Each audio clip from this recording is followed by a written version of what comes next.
Why is there almost no positive reviews of the world famous Sorel Caribou Boot on YouTube?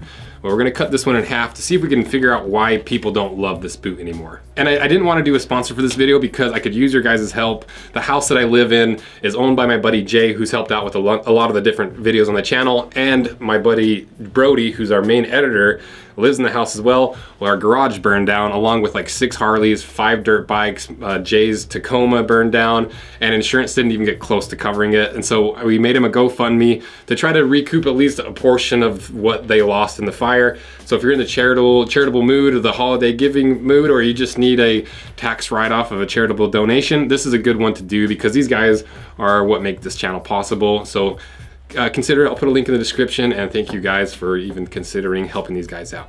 Now let's go over the boot information. So the brand is Sorel, the style is the Caribou Boot, the color is Bruno, they weigh 2 pounds 6 ounces, they retail for $170, and they're made in Vietnam. So the 3 main issues that I keep seeing repeating in all the different reviews that I've seen of these boots are, the first one is they get really cold from the bottom up. It seems like the bottom of people's feet get really cold. The second one is they don't seem to be as waterproof as maybe they claim. And the third one is they tend to split and crack prematurely, and you don't get quite as much use out of these heavy duty boots as you might expect. So that's kind of the focus of this video, is to try to figure out why those 3 problems are happening. And some people claim that Sorel has dropped in quality significantly since they sold to Columbia in 2000. Because before then, Sorel was known for making some of the most heavy duty, long lasting, warm boots in the world, because they were introduced in 1962 as this ultra warm winter boot designed to withstand the cold weather in Canada, as like that was designed for farmers and hunters and people that worked outside, people that were standing in cold weather all day in the Canadian frost all day every day. And I've really only cut apart one other pair of Sorels, and it was their duck boot that's similar to this boot, maybe not quite as heavy duty for the duck boot series, and I wasn't super impressed with them, to be honest. So if you haven't seen that video, I'll link it below. So now let's go over the information we can gather about this boot before we cut it in half, starting with the upper. So this is a real leather upper. It's a full grain leather that's waterproofed. And that doesn't mean it's fully waterproof. It's just been waterproofed, which means it's treated with a waterproofing compound to help the water bead up. But if you really submerge these in water, it's only a matter of time before they actually get truly wet. But I don't think that's necessarily a bad thing. It's about as waterproof as you can get leather without making like a plastic coating on top. But one thing I do like is that this tongue is gusseted all the way up. A lot of times in the duck boot series we did, the gusset stopped at the second eyelet, which made it not waterproof anything above like 2 or 4 inches or so. And it's a decently thick leather. It's 2.2 millimeters thick, and it's a nubuck leather, so that means it's a little bit buffed on top, sanded to give it a little bit more of a matte finish. And then to the lining, so this boot has a removable 9 millimeter felt wool blend bootie. And it's machine washable, which is really nice. So if you really get these boots stinky, you can pull these out and wash them. And I don't really know how much wool is actually in this, because a lot of time brands will just put a little teeny bit of wool somewhere on a product and claim it's wool. So we'll really see, once we get it cut in half, we'll do a little flame test to see if we can figure out what parts are wool. But one thing I know for sure is this top shearling looking bit is not wool, it's a fake shearling, which isn't that big of a deal because it's really only 1 inch at the top of the boot. Ideally you would have wool up there, but you know, it's $170, so you would probably want some premium materials, but then again, it's not like a $500 boot. And then if we move to the midsole, I don't exactly know what is the midsole, because they say it's a 2.5 millimeter bonded felt frost plug, and I have no idea what a frost plug is, so we'll see when we get it cut in half. Then to the construction. So this is a vulcanized construction, which means they take several different layers of rubber, like this toe's a different layer, this foxing's a different layer, the outside's a different layer, and they bond them together during the curing process of the rubber. So instead of gluing them together, the rubber bonds together. And this might be part of why some people have had issues with the leaking and the splitting, because we've all seen it in our pair of Converse or Vans where that foxing eventually starts separating and pulling apart. So that could easily lead to leaking inside of the boot. But one thing that really surprised me is this boot does not have a shank in it. You know, for a heavy duty winter boot, you think that there would be a shank in there, and you might be thinking, well, you don't want a steel shank in there because steel gets really cold, it'll suck the heat out of your feet. But you could easily put a fiberglass shank in here, or a composite shank, and it does have a heel, so it is, in my opinion, it needs a shank if you're really gonna use these boots, because like a lot of dads are using these to hang Christmas lights.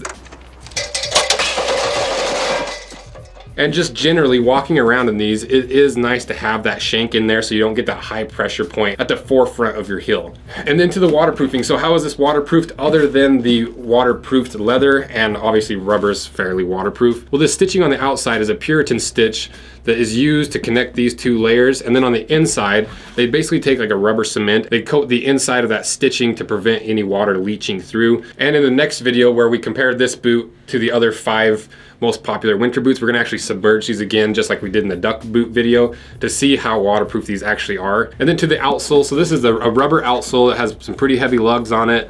And I don't really know how thick this outsole is. It feels a little bit thin, to be honest, for like a heavy duty winter boot. But Sorel calls it their Aero Track non-loading outsole, which means nothing to me. I have no idea what that means. Maybe it has something to do with these little nubs not holding on to like snow as much, because if you know, like these boots with the V100, they just grab onto snow and it's so hard to get them out. And then finally to the fit, feel, and look. So these are pretty comfortable right off the bat, obviously, because you've got a really thick booty, and they're fairly flexible. They're not much to break in, and they are really warm. I just warmed around the shop one day just to see how hot my feet got, and your feet stay pretty toasty, at least indoors. This boot was originally designed, like I said, for a farming and hunting and a really cold weather boot.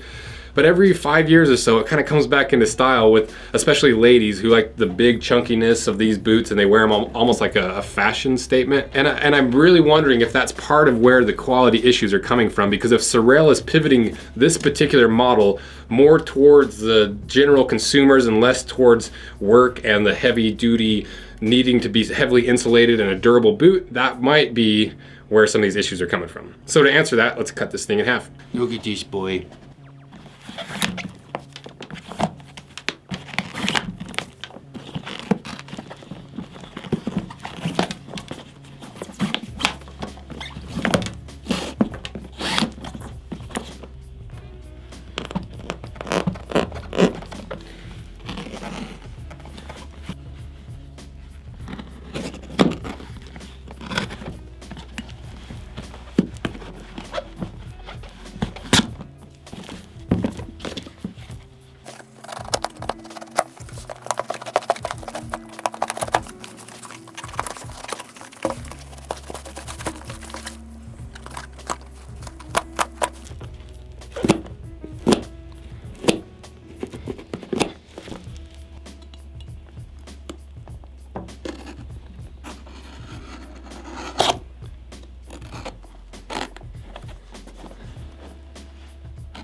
All right, we got it chopped in half, mostly successfully. Let's see what's inside.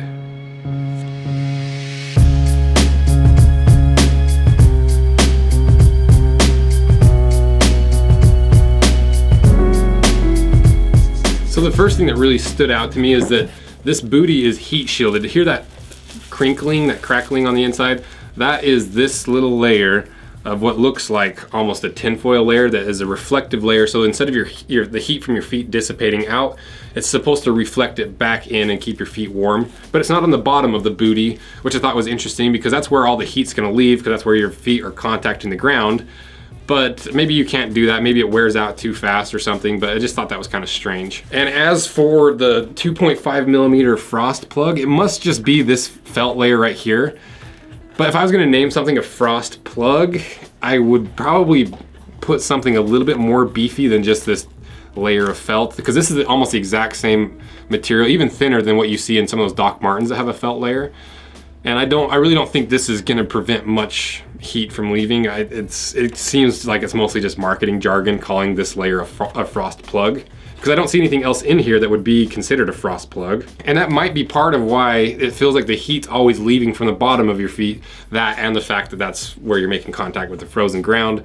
But there's just not a ton of insulation, and once this lining has really broken in, it's pretty thick right now, but once it's broken in and it's squished down to a couple millimeters thick, and you only have a couple millimeters of felt and then the rubber, that makes a lot of sense of why your heat would just be leaving through the bottom of your feet. And as for what part of this bootie is actually wool, we're gonna do a little burn test, and a quick way to tell if something's wool is if it smells like burning hair. When you burn it, it's probably wool. If it smells like plastic, it's probably plastic based. So if we do the bottom of the boot,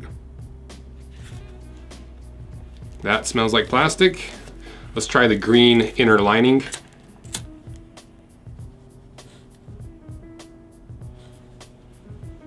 Actually, I can't smell that one. God, that one smells like plastic too, actually. Okay, let's try this outer layer that looks like a wool moving blanket.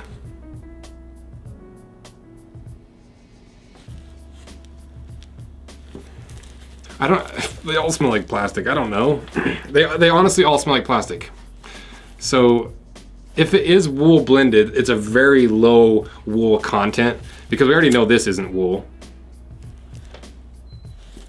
But yeah, they all smell like plastic to me. So my guess is it's this green layer, because that maybe has the most smell like hair, but it still is very plasticky. So even though they say it's a wool blended lining, it seems like there's very little wool actually in the bootie itself. So that kind of leads us to trying to answer those three questions, the three problems people have with these boots, starting with the way that these boots really suck the heat out of your feet.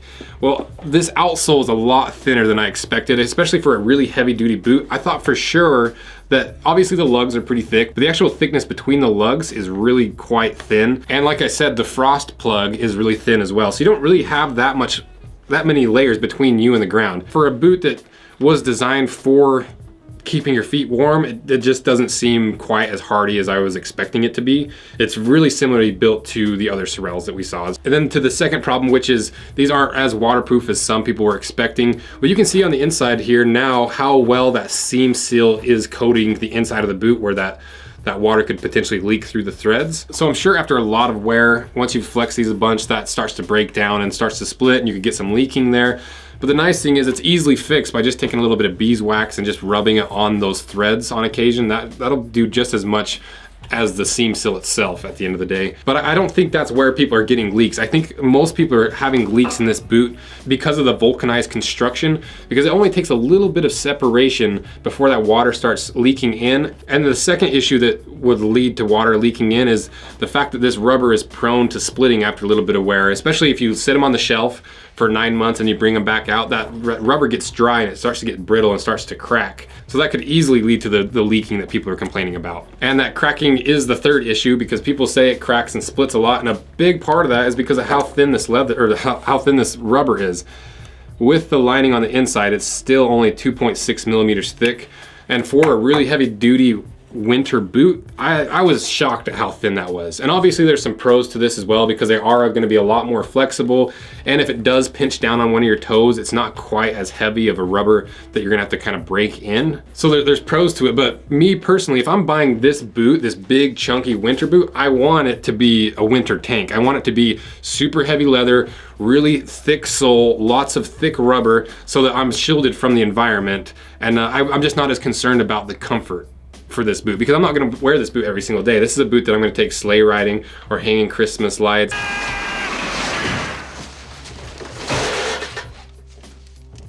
or hunting in the winter. You know, it's not an everyday boot for me. And I think it misses the mark because of how thin some of these materials are. So overall, it seems like this boot is stuck between two worlds of trying to be this fashionable-ish boot that kind of comes back into style every 5 years, and the heritage boot that it used to be of a super thick, heavy-duty winter boot designed for farmers and hunters in Canada.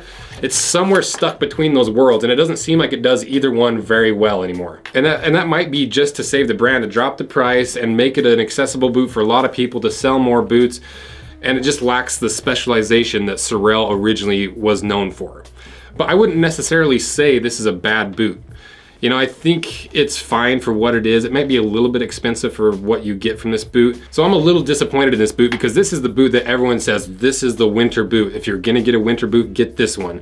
But fortunately, the next video is we're gonna compare the 5 other most popular winter boots to really see which boot is the best boot for the money, but also the best winter boot. And if this was interesting to you and you want to see me compare it to a pre-2000s boot, be sure to comment and like and subscribe, because that'll help kick this video into the algorithm. And if this video does well, then I can justify buying an old pair of Caribou boots and really doing a detailed analysis of what's changed since they sold to Columbia. So thank you guys for watching, and let me know what you think and your experiences with Sorel. And don't forget about the GoFundMe. I'll put a link to that in the description. Help these guys out. It's Christmas time. It's a horrible time to lose a big portion of the things that you've invested in. So be sure to check that out. It would mean a lot to me, and thank you guys so much. See ya.